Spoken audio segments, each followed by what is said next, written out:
आपको होस्ट हैं, आप अनम्यूट कर सकते हैं अपने आप। यस। जी, good morning sir. Good good morning. Morning sir.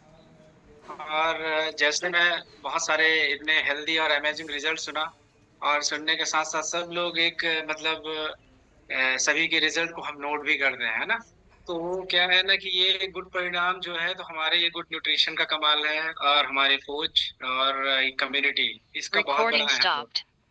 Then आज हम वुमेन्स हेल्थ के बारे में चर्चा करेंगे, क्योंकि basic information of women health, क्योंकि हमारी फैमिली कह सकते हैं दीदी और mother and sister, she is the मतलब suffer from different different type of the condition situation and diseases. तो हम कैसे इम्प्रूव कर पाए वुमेन हेल्थ को, और इसके लिए क्या है कि पहले हम थोड़ा सा हेल्थ के बारे में जानेंगे कि health is a physical, Recording in mental progress. Mental और spiritual and social wellbeing. Health हमारा जो है शारीरिक, मानसिक एंड जो है मेंटली एंड सोशली हर तरीके से जो है अगर फुलफिल है, और इसमें अगर किसी प्रकार का कोई डिसीज और डिफॉर्मिटी ना हो, तो ये हेल्थ को हम डिनोट कर सकते हैं, ठीक है। तो वुमेन हेल्थ में सबसे इम्पोर्टेंट पार्ट हो जाता है कि हम कैसे मतलब इम्प्रूव करें, कैसे मतलब हम डिनोट करें कि वो प्रॉपर तरीके से हेल्दी, मतलब टीनेजर से लेके एंड ऑफ लाइफ तक कैसे प्रॉपर तरीके से उनका स्वस्थ रहे, स्वस्थ मेंटेन रहे। तो इसमें क्या है कि फोकस मोर ऑन में इसमें हम देखेंगे कि 20 year age and then 30 year age and 40 year age and 50 year age, तो कैसे क्या रिक्वायरमेंट होती है ना। तो ये चीज देखेंगे। तो 20 ईयर में क्या होता है कि डेवलपिंग गुड हैबिट एंड जो है ईटिंग एंड ड्रिंकिंग पैटर्न होता है। यहाँ पे क्या है कि हमारा 20 ईयर में टीनेजर्स में प्रॉपर तरीके से हमारा कैसा हमारा हाइड्रेशन है, कैसा हम हमारा फूड है, कैसे हम ले रहे हैं, खा रहे हैं। तो ये सब रहता है हमारा 20 ईयर एज में। 30 ईयर एज में वॉच कैलोरी, जैसे 30 साल से हम ऊपर हो जाते हैं तो हम क्या करने लगते हैं, कैलोरी को वॉच करने लगते हैं, देखने लगते हैं कि हम कोई एक्स्ट्रा तो नहीं खा रहे हैं, और बाहर की चीजें तो नहीं खा रहे हैं, अनहेल्दी फूड तो नहीं खा रहे हैं। तो ये जो है हम यहाँ 30 ईयर एज में हमको देखने के लिए मिलता है। एंड 40 ईयर एज में क्या क्या प्रॉब्लम्स होती हैं, वॉच योर हार्ट, मतलब यहाँ पे हम हार्ट को वॉच करते हैं कि हमें कोई गंभीर बीमारी तो नहीं है, कोई किसी प्रकार का कोई है ना डिसऑर्डर, डिसीज, डिफॉर्मिटी तो नहीं है। एंड देन 50, यहाँ ईट मोर फाइबर, यहाँ पे हम क्या देखते हैं कि हमारा डाइजेशन सिस्टम कैसा है, हमारा खाना एब्जॉर्ब हो रहा है कि नहीं हो रहा है, प्रॉपर हम फाइबर इनटेक कर रहे हैं कि नहीं कर रहे हैं, यहाँ पे हमको ये देखने के लिए मिलता है। Then every month loss of blood, ठीक है, every month loss of blood for the menstrual cycle age non age, अगर मेंसेस में अगर ज्यादा ब्लड लॉस होता है ना, तो ये क्या कॉज करता है, एनीमिया कॉज करता है। और हमारे पूरे भारत में सबसे बड़ा अभी भारत मुक्त अभियान एनीमिया का चल रहा है, ठीक है। तो हमारी फैमिली जो है, चाहे हमारी डॉटर हो, सिस्टर हो, मदर हो, ये एनीमिया से लाइफ लॉन्ग जो है तो सफर करती रहती हैं, ठीक है ना। Most of the common deficiencies of the anaemia, ठीक है। थोड़ा मैं एनीमिया को भी शॉर्ट में बता दे रहा हूँ। एनीमिया क्या होता है कि हमारे ब्लड में एचबी लेवल का कम हो जाना, एज नॉन एज एनीमिया, ये एनीमिया कहलाता है। और इसमें 3 कैटेगरी होती है, 11 to 9 जो है हमारा माइल्ड एनीमिया होता है, 9 to 7 मॉडरेट एनीमिया होता है मतलब, और 7 to विलो जो ये होता है ये सीवियर एनीमिया होता है। तो हम बेसिक इंफॉर्मेशन जानेंगे कि क्या कैसा है, और इसके बाद फिर हम, है ना, तो देन मैनेजमेंट में फिर हम जाएंगे। और कह सकते हैं कि वुमेन्स हेल्थ को क्या क्या चीज प्रभावित करती है, ठीक है। तो इसमें सबसे मेन होता है पीएमएस, प्री मेंस्ट्रुअल सिंड्रोम, ठीक है। तो प्री मेंस्ट्रुअल सिंड्रोम एक कंडीशंस होती है, ठीक है। इसमें फिजिकल, शारीरिक, इमोशंस, है ना, और व्यवहारिक एंड जो है बिहेवियर, ये तीनों हमको चेंजेस देखने के लिए मिलता है। अगर मेंस्ट्रुअल साइकिल पीरियड्स में अगर ये चीजें हमको मिले, देखने के लिए मिले, तो ये मान के चलिए पीएमएस में हम प्री मेंस्ट्रुअल सिंड्रोम जो है तो ये कॉज होता है, ये असेस कर सकते हैं। देन जो है इसके क्या क्या सिम्टम होता है, मूड स्विंग हो जाता है, मतलब अच्छा नहीं लगता है। देन इंसोम्निया, प्रॉपर हम नींद भी नहीं ले पाते हैं, ठीक है। एक्ने आ जाते हैं, चेहरे पे बहुत सारे ऐसे एक्ने देखने के लिए मिलते हैं, हेडेक रहता है, ठीक है। देन इरिटेबिलिटी मतलब चिड़चिड़ापन टाइप का ये रहेगा, और फटीग, हम जल्दी से थक जाएंगे, ठीक है। और टेंडरनेस, ये सब चीज हमें देखने के लिए मिलता है, ये प्रीमेंस्ट्रुअल सिंड्रोम में हमें देखने के लिए मिलता है। देन सेकंड कॉजेज जो है obesity, obesity is the common factor, ये किसी को भी हो सकता है, चाहे चाइल्डहुड एज में हो, चाहे तो वुमेन्स हो या मेंस हो, ओबेसिटी इज द कॉमन।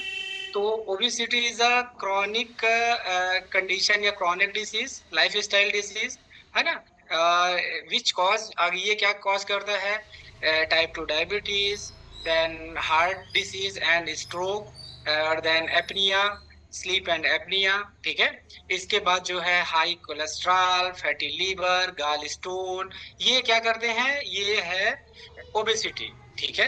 तो जैसे जैसे हम गुड न्यूट्रिशन का पार्ट बनते हैं तो हमारा धीरे धीरे वेट भी मैनेज होता है, और देन हमें कितना अच्छे अच्छे रिजल्ट मिलते हैं, ठीक है। तो ये ओबेसिटी के लिए है। इसमें हम दो पैरामीटर्स को चेक करते हैं। फर्स्ट पैरामीटर जो है हमारा बीएमआई मोस्ट होता है 18 to 23 या 25, ठीक है।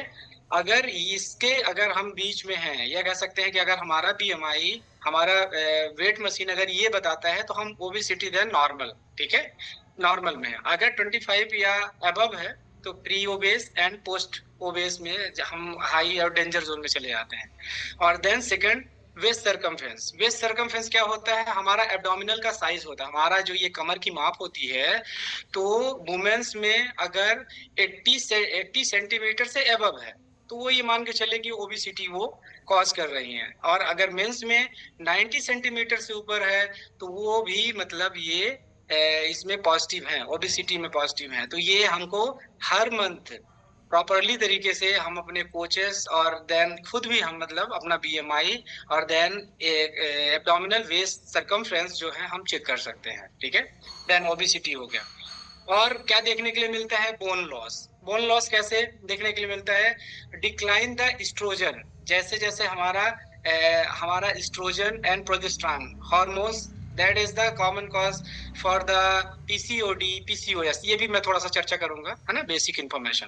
तो क्या है कि डिक्लाइन द एस्ट्रोजन, अगर इस एस्ट्रोजन का अगर इंक्रीज अगर हो रहा है, अगर हार्मोन्स इंक्रीज हो रहा है, तो ये बोन लॉस का सबसे कॉमन फैक्टर साबित होता है। और देन जो है मतलब increase the estrogen and decrease the estrogen then cause menopause, menopausal stage जो है 40 to 45 ईयर एज में वुमेन्स जो है मीनोपॉज स्टेज में आ जाती हैं। इसमें भी जो है हमें बहुत सारे कंडीशंस देखने के लिए मिलते हैं, ठीक है। एब्डोमिनल फैट इंक्रीज हो जाता है, और मतलब बोन्स जो है, तो ये भी मतलब चैलेंजेस हमको देखने के लिए मिलते हैं। तो ये हमारे फैक्टर्स हो गए। और इसके बाद जो है हम 75% जो वुमेन्स हैं तो प्री मेंस्ट्रुअल सिंड्रोम से अफेक्ट करती हैं, मतलब 75% ऑल अबाउट अगर पूरा वर्ल्ड देखा जाए तो प्री मेंस्ट्रुअल सिंड्रोम ये जो है तो उनका कॉमन फैक्टर होता है, जिसके कारण बहुत सारे चैलेंजेस वो सफर करते हैं, ठीक है।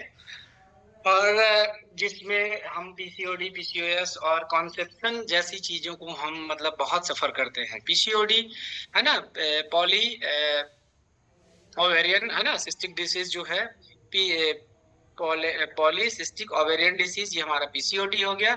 और पीसीओएस जो है तो polycystic ovarian syndrome, syndrome as a collection of disease and symptoms, है ना। तो ये जो सिंड्रोम्स होते हैं तो बहुत सारे डिजीज और इसके जो सिम्टम्स होते हैं तो ये देखने के लिए मिलते हैं। इसमें हमें इरेगुलर मेंसेस, हमारे जो मेंसेस हैं तो वो इरेगुलर हो जाते हैं। And then estrogen and progesterone का लेवल इंक्रीज डिक्रीज होता रहता है, जिसके कारण हमें कह सकते हैं कि हार्मोनल चैलेंज के कारण हमारी प्रॉपर तरीके से जो है बॉडी बैलेंस नहीं होती है, ओबेसिटी और बहुत सारे ऐसे चैलेंजेस हमें देखने के लिए मिलते हैं पीसीओडी एंड पीसीओएस। और क्या है कि ये हमारा हेल्थ क्लब है, इसमें हम बहुत सारे डिसीज को वो नहीं कर सकते हैं, बट न्यूट्रिशन के बारे में भी हम बहुत सारे इंफॉर्मेशन गेन करेंगे, ठीक है।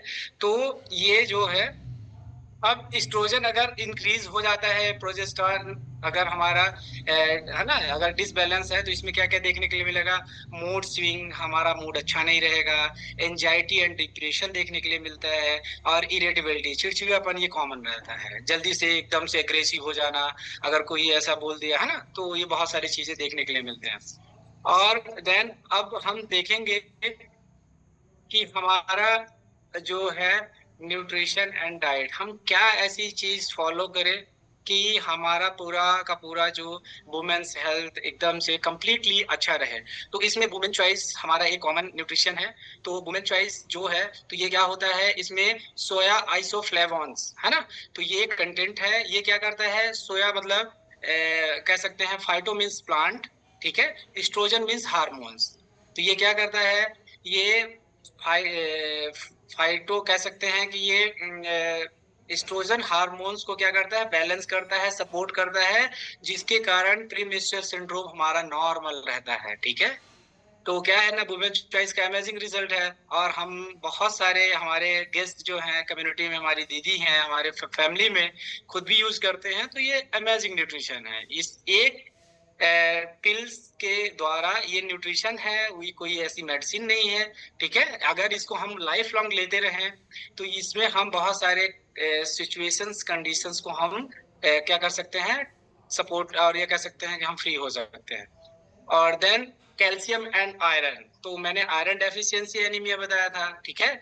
तो अगर हम प्रॉपर तरीके से कैल्शियम इंटेक करेंगे अकॉर्डिंग टू बॉडी एज, तो हमारा जो है ब्लड का फॉर्मेशन अच्छा होगा, हमारा ब्लड प्रेशर नॉर्मल रहेगा, और हमारा बोन्स स्ट्रांग रहेंगी, ठीक है। और हम लाइफ लॉन्ग जो हमारे बॉडी सेल्स में जो सोडियम पोटेशियम चैनल्स होते हैं, बहुत सारे ऐसे चैनल्स होते हैं, ठीक है। मिनरल्स, हमें मिनरल्स मल्टीविटामिन क्यों लेना चाहिए? क्योंकि हमारे सेल्स में बहुत सारे ऐसे चैनल्स होते हैं जो प्रॉपर तरीके से वर्क करते हैं। और अगर एक न्यूट्रिशन अगर कम होता है, या कोई विटामिन जो माइनर चीजें अगर कम होती हैं, तो इसमें हमें बहुत सारे डेफिशिएंसीज एंड डिसऑर्डर से सफर करना पड़ता है, ठीक है। फिर इसके बाद क्या है, omega 3। Omega 3 is the best diet of the कह सकते हैं वुमेन्स हेल्थ, या ऑल जनरल हेल्थ, कोई भी ले सकता है, कोई भी प्रेफर कर सकता है, क्योंकि omega 3 is a magical nutrition, ठीक है। तो ये क्या है, ये 3 टाइप्स के होते हैं, ठीक है, ALA, EPA एंड DHA। अभी प्रीवियस प्रोडक्ट मैजिक ट्रेनिंग में हम ओमेगा 3 के बारे में चर्चा किए थे, और हम यहाँ पे बेसिक चर्चा करेंगे। इसके बाद फिर कभी ओमेगा 3 के बारे में चर्चा करेंगे। तो ओमेगा 3 में ALA जो होता है, तो ये प्लांट सेल से बना होता है, ठीक है। अल्फा लिनोलेनिक एसिड कहलाता है। और जो है EPA जो है, तो इकोशा पेंटो पेंटोनोइक एसिड, ये जो है ना। और जो है DHA, डोकोशा हेक्सोनोइक एसिड, ये EPA and DHA, that is the sea foods से ये कलेक्ट होता है। और देन जो अल्फा ALA जो होता है हमारा, तो ये प्लांट सेल से तैयार होता है, ठीक है। तो ये क्या क्या मतलब कह सकते हैं वुमेन हेल्थ को कैसे, या सभी के हेल्थ को कैसे ये इम्प्रूव कर सकता है? तो ये फाइट डिप्रेशन एंड एंजाइटी, अगर किसी को डिप्रेशन एंड एंजाइटी का शिकार है, तो ओमेगा 3 रिच डाइट आप प्रेफर कर सकते हैं। इम्प्रूव द आई हेल्थ, तो जो DHA हमारा कंटेंट है, जो हमारे 3 टाइप्स है, तो DHA जो होता है, ये हमारे आई हेल्थ के, जैसे रेटिना जो है, इसको पूरा सपोर्ट करता है, ठीक है। Promote brain health and during pregnancy, तो ड्यूरिंग प्रेगनेंसी में जो है हमारे ब्रेन हेल्थ को सपोर्ट करता है ओमेगा 3। इसीलिए doctor multivitamin, iron, calcium and omega 3 ये डाइट प्रिस्क्रिप्शन करते हैं, नॉट फॉर की और भी कंडीशंस, और भी मतलब मेडिसिन प्रिस्क्राइब करते हैं। Improve risk factor of the heart, ठीक है, हार्ट डिसीज। तो ओमेगा 3 हमारा triglyceride, BP, HDL level and the plague, ठीक है, ये 4 चीज को मेंटेन करता है, ठीक है। ट्राइग्लिसराइड को भी मेंटेन कर देता है, और HDL को मेंटेन किया तो LDL हमारा नॉर्मल हो जाता है। प्लेग, जो आर्टरी में प्लेग मतलब एकदम से साइज कम हो जाती है ना, तो ये ओमेगा 3 क्या करता है, उसके फ्लो को भी मेंटेन, कॉन्ट्रैक्शन एंड रिलैक्सेशन को भी मेंटेन करता है। देन क्या है, कैन फाइट इन्फ्लामेशन, हमारे बॉडी में जितनी भी स्वेलिंग्स हैं, जॉइंट्स हो या कोई भी अगर स्वेलिंग्स है बॉडी में, तो omega 3 is the best role of the inflammation, ठीक है। And can reduce fat in your liver, अगर नॉन अल्कोहलिक फैटी लीवर है, अगर जैसे हमारी वुमेन्स जो हैं नॉन अल्कोहलिक फैटी लीवर ज्यादा सफर करती हैं, तो omega 3 is the best diet in your, मतलब आप इसको प्रॉपर तरीके से इनटेक कर सकते हैं। नॉन अल्कोहलिक फैटी लिवर इससे धीरे धीरे धीरे धीरे करके डिक्रीज या कह सकते हैं रिमूव होना, एक नॉर्मल साइज में आना चालू हो जाता है। ठीक है। और कैल्शियम के लिए हम एज ग्रुप के अकॉर्डिंग हम कैसे कैल्शियम प्रेफर करेंगे, तो इसमें क्या होता है कि 10 to 19 में जो है हम 500 से 800 ग्राम mg मतलब हम कैल्शियम ले सकते हैं। 19 to 50 जो है 1000 mg कैल्शियम ले सकते हैं। प्रेगनेंसी में 1200 mg कैल्शियम लेते हैं, एंड देन लैक्टेटिंग में 1200 एंड ओल्ड एज में भी 1200। तो कैल्शियम को हमको विशेष प्रेफरेंस देना है, क्योंकि कैल्शियम हम लोग अगर नहीं लेते हैं ना तो ब्रेन से चैलेंजेस, हार्ट से चैलेंजेस और डिफरेंट टाइप ऑफ जो जितने भी हमारे ऑर्गन है वो भी चैलेंजेस हमें देखने के लिए मिलते हैं। ठीक है। तो कैल्शियम का भी बेस्ट रोल हो जाता है। और then multivitamin is the key functions of the human body. अगर प्रॉपर तरीके से देखा जाए तो ये मल्टीविटामिन एक ऐसा फैक्ट है, मतलब न्यूट्रिशन है, जो हमारे ट्रेस अमाउंट या फ्यू अमाउंट में अगर हम कंजप्शन या हमारे फूड्स में मिलते हैं तो हमें ऊपर से लेना पड़ता है, क्योंकि हमारे डाइट में प्रॉपर तरीके से मल्टीविटामिन अवेलेबल नहीं हो पाता है। ठीक है। तो इसके लिए क्या करना है, हमें ऊपर से अगर हम कोई डाइट प्रेफर करते हैं तो ये मल्टीविटामिन हम इसको ले सकते हैं, जो हमारे जनरल हेल्थ को जो है प्रमोट करता है। इसके बाद फाइबर रिच डाइट। तो फाइबर रिच डाइट में क्या है कि जैसे ओल्ड एज हमारी वुमेन्स जो हैं या हमारी दीदी हैं, सिस्टर हैं, मदर हैं, तो ये क्या है, इनका सबसे ज्यादा डाइजेशन चैलेंज होता है। तो डाइजेशन चैलेंज के लिए हमें क्या करना रहता है, हमें फाइबर ज्यादा से ज्यादा, अगर हम फाइबर इंटेक कर रहे हैं ना तो फूड हमारा प्रॉपर एब्जॉर्प्शन होता है। ठीक है। इसके बाद एब्जॉर्प्शन के बाद डाइजेशन, एब्जॉर्प्शन एंड जो भी है एक्सक्रीशन, ये हमारा ओल्ड एज में ये चैलेंजेस हमें देखने के लिए मिलता है। तो प्रॉपर तरीके से अगर हम ऐसी चीजें वो करते हैं, फॉलो करते हैं, ऐसे डाइट को हम फॉलो करते हैं और हमारे क्लब में प्रॉपर तरीके से हेल्थ की डेफिनेशन फुलफिल होती है। ठीक है ना, physical, mental and social and spiritual, हम गुड न्यूट्रिशन का पार्ट बनते हैं, देन एक्सरसाइज भी हमारी हो जाती है। इसके बाद जो है तो हमारा अफर्मेशन जो है हमारे स्पिरिचुअल हेल्थ को इम्प्रूव करता है, और सोशल, हम सोशली तो होते ही रहते हैं। ठीक है। तो ये हमारे फैक्टर, और ये हम अगर डाइट फॉलो करेंगे तो हमारी वुमेन हेल्थ और कह सकते हैं हमारे जितने भी मतलब हमारी कम्युनिटी में एक अच्छा हम हेल्थ गोल को अचीव कर सकते हैं, ऑप्टिमम लेवल हेल्थ गोल को अचीव कर सकते हैं। Thank you sir, thank you, my part is over sir. Thank you so much Jitendra sir, बहुत अच्छा